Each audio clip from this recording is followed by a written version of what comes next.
सूरज की पहली किरण जैसे ही गांव के पोखरे पर पड़ी, पानी में सोने की तरह चमक बिखर गई।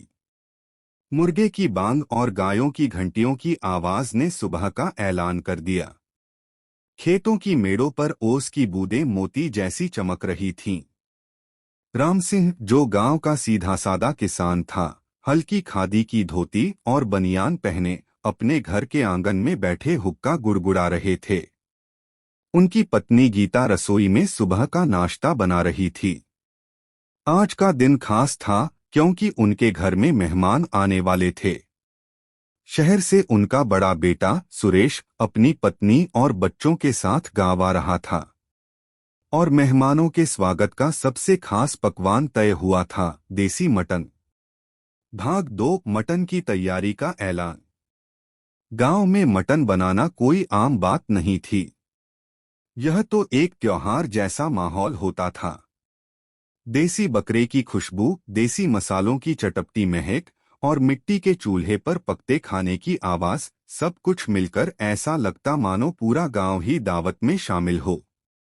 राम सिंह ने चौपाल में जाकर अपने दोस्तों को बताया, अरे भाई, आज घर में मेहमान आ रहे हैं, देसी मटन बनेगा। तुम सब शाम को जरूर आना। राम सिंह ने अपने छोटे भाई धर्मपाल से कहा, आज बढ़िया बकरा चाहिए। देसी मटन का स्वाद तभी आएगा जब मांस ताजा हो। धर्मपाल मुस्कुराकर बोला, भैया चिंता मत करो, कालू मियां के पास सबसे बढ़िया देसी बकरा है। सुबह से ही देख रखा हूं, बस उसी को ले आते हैं। दोनों भाई बैलगाड़ी लेकर कालू मियां के खेत की ओर निकल पड़े। रास्ते भर गांव की औरतें हंसते हुए पूछतीं, अरे राम सिंह, आज किस बात का मटन? तो वह गर्व से कहते, शहर से मेरा सुरेश आ रहा है, उसका स्वागत देसी मटन से करेंगे। गांव के लोग खुश हो गए। सभी को पता था कि जब मेहमान आते हैं तो पूरा गांव भी दावत का हिस्सा बन जाता है। भाग 4, मसालों की तैयारी। इधर घर पर गीता और बहू सुनीता मसालों की तैयारी में जुटी थीं। मिट्टी की ओखली मुसल में लहसुन और अदरक कूटा जा रहा था।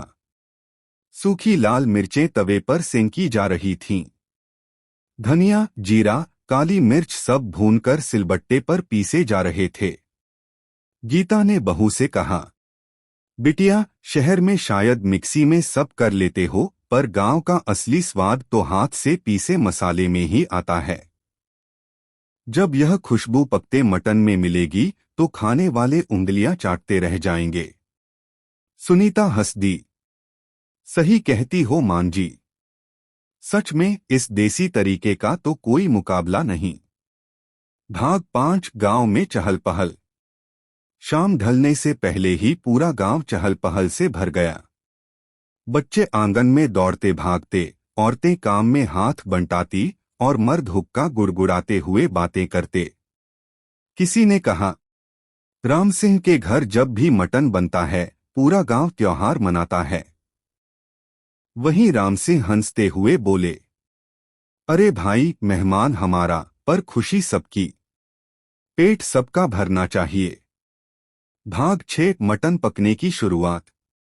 बड़ा सा लोहे का कढ़ाव चूल्हे पर चढ़ा दिया गया। नीचे सूखी लकड़ियां और गोबर के उपले जलाकर आग तेज की गई। सबसे पहले उसमें सरसों का तेल डाला गया। जब तेल धुआं छोड़ने लगा तो प्याज, लहसुन और अदरक का मसाला डालकर भुना गया। धीरे धीरे पूरी रसोई महक उठी।